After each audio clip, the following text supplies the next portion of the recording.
بسم اللہ الرحمن الرحیم۔ السلام علیکم دوستو، اللہ تبارک و تعالیٰ قرآن پاک کی سورہ آل عمران میں ارشاد فرماتا ہے، اور بے شک اللہ تبارک و تعالیٰ کا پہلا گھر جو لوگوں کے لیے مقرر کیا گیا وہ مکہ میں ہے، جو ساری دنیا کے لیے برکت والا اور ہدایت والا ہے۔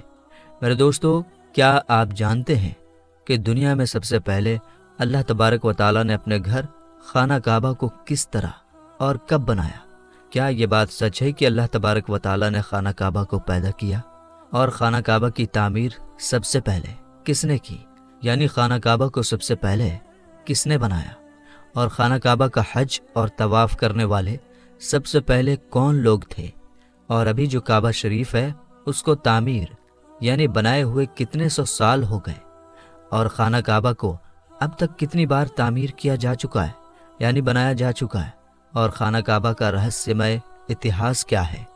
میرے دوستو، ان سارے سوالوں کے جواب ہم آپ کو قرآن و حدیث کی روشنی میں بتائیں گے، اس لیے آپ سے ریکویسٹ کرتے ہیں کہ ہماری اس ویڈیو کو پورا ضرور دیکھیے گا۔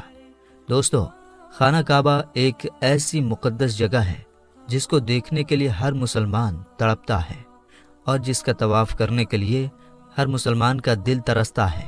میرے دوستو، ابھی کا جو خانہ کعبہ ہے وہ 404 سال پرانا ہے۔ خانہ کعبہ کو اب تک 10 بار بنایا جا چکا ہے۔ میرے دوستو، خانہ کعبہ کی سب سے پہلی تعمیر حضرت آدم علیہ السلام کی پیدائش سے 2000 سال پہلے ہوئی، اور خانہ کعبہ کو سب سے پہلے اللہ تعالیٰ کے حکم سے فرشتوں نے بنایا۔ جس طرح کہ تفسیر کی کتاب قرطبی میں لکھا ہے کہ جب اللہ تبارک و تعالیٰ سے فرشتوں نے کہا کہ انسان تو پیدائش کے بعد زمین پر جھگڑا فساد کرے گا اور بہت خون خرابہ ہوگا، جس پر اللہ پاک نے فرمایا کہ جو کچھ میں جانتا ہوں وہ تم نہیں جانتے۔ فرشتے یہ سوچنے لگے کہ اللہ تبارک و تعالیٰ ہم سے ناراض ہو گیا ہے۔ اس وقت فرشتے اللہ تبارک و تعالیٰ کو راضی کرنے کے لیے اللہ تبارک و تعالیٰ کے عرش کے نیچے طواف کرنے لگے اور اللہ پاک کی تسبیح بیان کرنے لگے، تو اللہ تبارک و تعالیٰ نے ان پر رحمت نازل فرمائی اور اپنے عرش کے نیچے خوبصورت اور حسن و جمال والا گھر تعمیر کیا، جو زبرجد کے 4 کھمبوں پر بنا ہوا تھا، اور یہ گھر فرشتوں کے بیچ بیت المعمور کے نام سے جانا گیا۔ جس طرح کہ اللہ تبارک و تعالیٰ سورہ طور میں بیت المعمور کا ذکر فرماتا ہے۔ میرے دوستو، بیت المعمور فرشتوں کا کعبہ ہے، اور یہ 7ویں آسمان میں عرش کے سامنے کعبہ شریف کے بالکل اوپر ہے۔ فرشتوں کے بیچ بیت المعمور کی ایسی اہمیت ہے جیسے زمین پر کعبہ شریف کی اہمیت ہے۔ یہ آسمان والوں کا قبلہ ہے، اور ہر روز 70,000 فرشتے اس کا طواف کرتے اور نماز کے لیے حاضری دیتے ہیں۔ جو فرشتہ ایک بار بیت المعمور میں طواف کر لیتا ہے یا نماز پڑھ لیتا ہے، اس کے بعد دوبارہ اس کو کبھی موقع نہیں ملتا، بلکہ ہر روز نئے 70,000 فرشتے بیت المعمور میں حاضری دیتے ہیں اور اللہ تبارک و تعالیٰ کی عبادت کرتے ہیں۔ بخاری اور مسلم شریف کی حدیث ہے کہ حضور پاک صلی اللہ تعالیٰ علیہ وسلم کو بھی بیت المعمور دکھایا گیا۔ میرے دوستو، سب سے پہلے اللہ تبارک و تعالیٰ نے فرشتوں کے لیے کعبہ بنایا، جس کو بیت المعمور کہا جاتا ہے۔ اس کے بعد اللہ تبارک و تعالیٰ نے فرشتوں کو حکم دیا کہ زمین پر بھی اس بیت المعمور کے جیسا میرا گھر بناؤ، تاکہ جس طرح فرشتے بیت المعمور کا طواف کرتے ہیں، اسی طرح زمین پر میرے بندے اس گھر کا طواف کریں اور میری عبادت کریں۔ چنانچہ فرشتوں نے اللہ تبارک و تعالیٰ کے حکم کی تعمیل کرتے ہوئے سب سے پہلے زمین پر بیت اللہ شریف یعنی کعبہ شریف کی تعمیر کی اور اس کا طواف شروع کیا، اور فرشتوں نے ہی سب سے پہلے خانہ کعبہ کا حج کیا۔ میرے دوستو، خانہ کعبہ کی دوسری تعمیر اس وقت ہوئی جب اللہ تبارک و تعالیٰ نے حضرت آدم علیہ السلام کو پیدا کرنے کے بعد زمین پر اتارا۔ اس طرح جب حضرت آدم علیہ السلام جنت سے زمین پر تشریف لائے تو حضرت آدم علیہ السلام نے اللہ تبارک و تعالیٰ کی بارگاہ میں عرض کی، یا رب العالمین، میں یہاں نہ تو ملائکہ کی تسبیح و تکبیر سن سکتا ہوں اور نہ ہی کوئی عبادت گاہ دیکھتا ہوں، جیسا کہ آسمان میں بیت المعمور کو دیکھا کرتا تھا، جس کے چاروں طرف فرشتے طواف کیا کرتے تھے۔ حضرت آدم علیہ السلام کی یہ فریاد سن کر اللہ تبارک و تعالیٰ نے حضرت آدم علیہ السلام سے فرمایا کہ جاؤ، جہاں پر ہم نشان بتائیں وہاں کعبہ بنا کر اس کے چاروں طرف طواف بھی کر لو اور اس کی طرف منہ کر کے نماز بھی ادا کرو۔ حضرت جبرائیل علیہ السلام کو اللہ تبارک و تعالیٰ نے حضرت آدم علیہ السلام کو گائیڈ کرنے کے لیے ان کے ساتھ بھیجا۔ چنانچہ حضرت جبرائیل علیہ السلام اللہ تبارک و تعالیٰ کے حکم پر حضرت آدم علیہ السلام کے ساتھ چل پڑے اور انہیں اس جگہ پر لائے جہاں سے زمین بنی تھی، یعنی جس جگہ سے سب سے پہلے زمین کی جھاگ پیدا ہوئی تھی، اور پھر وہی جھاگ پھیل کر پوری زمین بنی۔ اس جگہ پر حضرت جبرائیل علیہ السلام نے اپنے پر کو زمین پر مارا تو ساتوں زمین تک خانہ کعبہ کی بنیاد ڈال دی، جن بنیادوں کو فرشتوں نے 5 پہاڑوں کے پتھروں کی مدد سے بھرا اور ان بنیادوں پر چاروں طرف دیواریں کھڑی کر دی۔ ان 5 پہاڑوں میں کوہ لبنان، کوہ طور، کوہ جود ہیرا وغیرہ بھی شامل تھے۔ اس طرح جب دوسری بار بنایا جا رہا تھا تو حضرت جبرائیل علیہ السلام، حضرت آدم علیہ السلام اور حضرت اماں حوا رضی اللہ تعالی عنہا بھی شامل تھے۔ حضرت اماں حوا رضی اللہ تعالی عنہا مٹی اٹھا کر لاتی اور حضرت آدم علیہ السلام خانہ کعبہ کو بناتے جاتے۔ جب خانہ کعبہ کی تعمیر کا کام پورا ہو گیا تو پھر اللہ تبارک و تعالیٰ نے حضرت آدم علیہ السلام کو طواف کرنے کا حکم دیا اور ساتھ ہی فرمایا کہ آپ پہلے انسان ہیں اور یہ پہلا گھر ہے۔ پھر حضرت آدم علیہ السلام خانہ کعبہ کی طرف منہ کر کے نماز ادا کیا کرتے اور اللہ تبارک و تعالیٰ کی عبادت میں لگے رہتے۔ خانہ کعبہ کو تیسری بار کس نے بنایا؟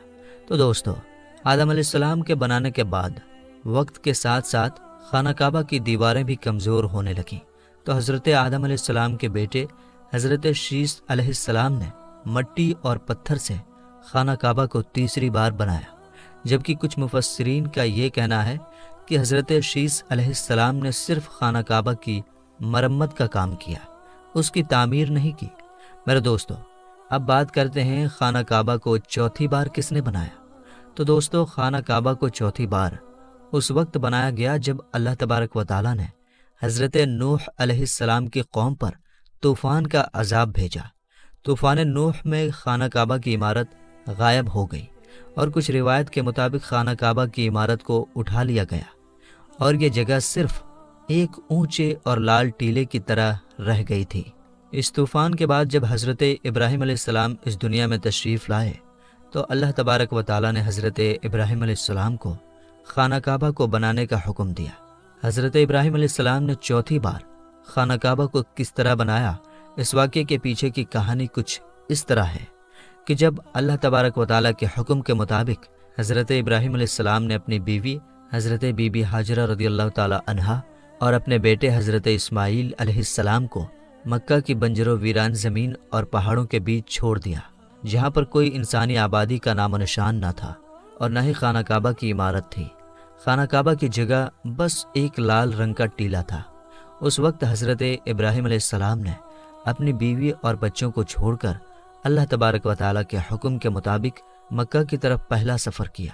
اس کے بعد جب دوسری بار حضرت ابراہیم علیہ السلام اپنے خاندان سے ملنے کے لیے فلسطین سے مکہ آئے تو تب حضرت اسماعیل علیہ السلام کی قربانی کا واقعہ پیش آیا، اور تیسری بار جب حضرت ابراہیم علیہ السلام مکہ میں تشریف لائے تو حضرت اسماعیل علیہ السلام کی شادی ہوئی، اور اس وقت حضرت ہاجرہ رضی اللہ تعالی عنہا کا انتقال ہو چکا تھا۔ چوتھی بار جب حضرت ابراہیم علیہ السلام مکہ میں تشریف لائے تو آپ کی ملاقات آپ کے بیٹے حضرت اسماعیل علیہ السلام سے نہ ہوئی۔ پھر پانچویں بار جب حضرت ابراہیم علیہ السلام مکہ میں تشریف لائے تو اس وقت اللہ تبارک و تعالیٰ نے حضرت ابراہیم علیہ السلام کو کعبہ شریف کو بنانے کا حکم دیا۔ حضرت ابراہیم علیہ السلام نے حضرت اسماعیل علیہ السلام سے فرمایا کہ میرے بیٹے، اللہ تبارک و تعالیٰ نے مجھے حکم دیا ہے کہ میں اس گھر کی تعمیر کروں، یعنی اس گھر کو بناؤں۔ تو حضرت اسماعیل علیہ السلام نے عرض کیا کہ ضرور کیجیے، میں خدمت کے لیے حاضر ہوں۔ چنانچہ ایک روایت کے مطابق خانہ کعبہ کی بنیادوں کا نشان حضرت جبرائیل علیہ السلام نے بتایا۔ اس پر حضرت ابراہیم علیہ السلام اور حضرت اسماعیل علیہ السلام نے بنانا شروع کیا۔ جب کھدائی شروع ہوئی تو پرانی بنیادیں دکھنے لگیں جن پر حضرت آدم علیہ السلام نے کعبہ شریف کو بنایا تھا۔ حضرت آدم علیہ السلام کی بنیادوں کے دکھ جانے کے بعد خانہ کعبہ کی تعمیر شروع ہوئی۔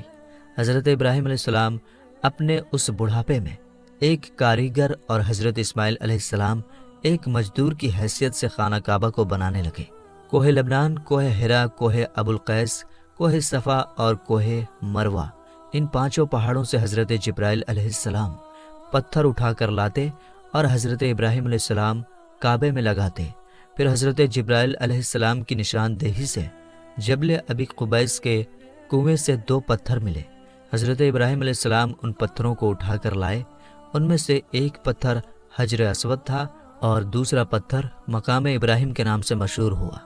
میرے دوستو، مقام ابراہیم وہ مشہور پتھر ہے جس پر کھڑے ہو کر حضرت ابراہیم علیہ السلام نے کعبہ کی دیواریں بنائی۔ جیسے جیسے خانہ کعبہ کی دیواریں اونچی ہوتی جاتی، ویسے ویسے وہ پتھر بھی ہوا میں اونچا ہوتا جاتا۔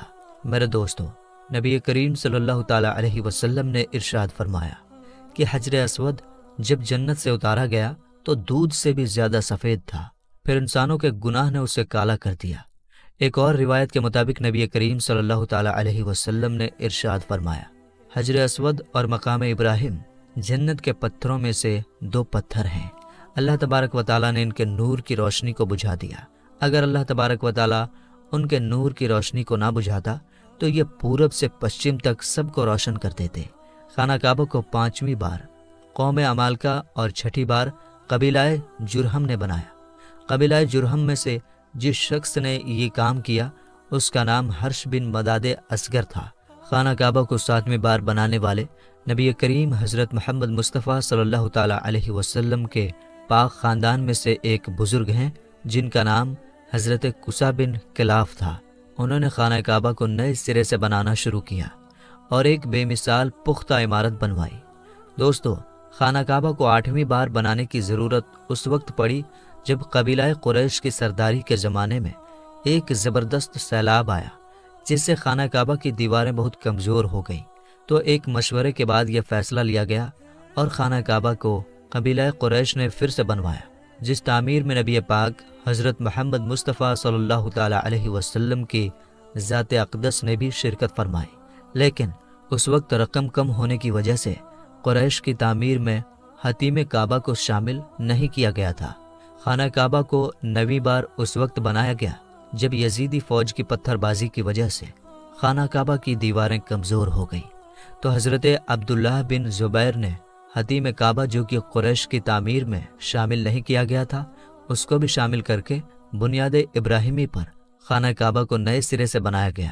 خانہ کعبہ کی 10ویں تعمیر عبد الملک بن مروان کے نائب حجاج بن یوسف جو کہ ایک ظالم حکمران تھا، اس نے 74 ہجری میں پھر سے خانہ کعبہ کو قریش والی تعمیر کے مطابق بنوایا۔ اس کے دور کے بعد جب خلیفہ ہارون حکومت پر بیٹھا تو اس نے خانہ کعبہ کو گرانے کا فیصلہ کیا اور حضرت عبداللہ بن زبیر کی تعمیر کے مطابق خانہ کعبہ کو تعمیر کرنا چاہا، لیکن امام ابو یوسف نے یہ کہہ کر اسے روک دیا کہ اگر یہی طریقہ کار رہا تو ہر آنے والے حکمران مشہور ہونے کے لیے خانہ کعبہ کو گرا کر نئی تعمیر کروایا کرے گا اور اس طرح لوگوں کے دلوں میں اس گھر کی عظمت کم ہوتی جائے گی۔ پھر 1040 ہجری میں سلطنت عثمانیہ کے سلطان مراد بن احمد خان شاہ قسطنطنیہ نے حجر اسود والی جگہ کے علاوہ ساری عمارت کی بنیاد کو بنیاد حجاج کے جیسا تعمیر کروایا۔ اس تعمیر کا کام 6 مہینے کے اندر مکمل ہوا۔ اس نے خانہ کعبہ کے اندر سنگ مرمر کا پتھر لگوایا اور بہت ہی خوبصورت چھت بنوائی اور باہر کی دیواریں سنگ مرمر سے چونا میں چنی گئی اور بہت ہی قیمتی اور ریشمی کالے رنگ کا پردہ خانہ کعبہ پر ڈالا گیا جس پر کلمہ طیبہ لکھا ہوا تھا اور سنہری لفظوں میں سلطان کا نام بھی لکھا ہوا تھا۔ اس طرح سلطنت عثمانیہ کی تعمیر کے بعد شاہ فہد بن عبد العزیز نے سن 1417 میں کعبہ شریف کو نئے سرے سے بنانے کا کام شروع کیا اور ابھی جو خانہ کعبہ ہے وہ کم و بیش 404 سال پرانی ہے، کیونکہ یہ عمارت 1040 ہجری میں بنی اور اب 1443 ہجری ہے۔ اللہ تبارک و تعالیٰ سے دعا ہے کہ اللہ تبارک و تعالیٰ اپنے بیت اللہ شریف کی بار بار زیارت نصیب فرمائے اور حج بیت اللہ کی سعادت نصیب فرمائے۔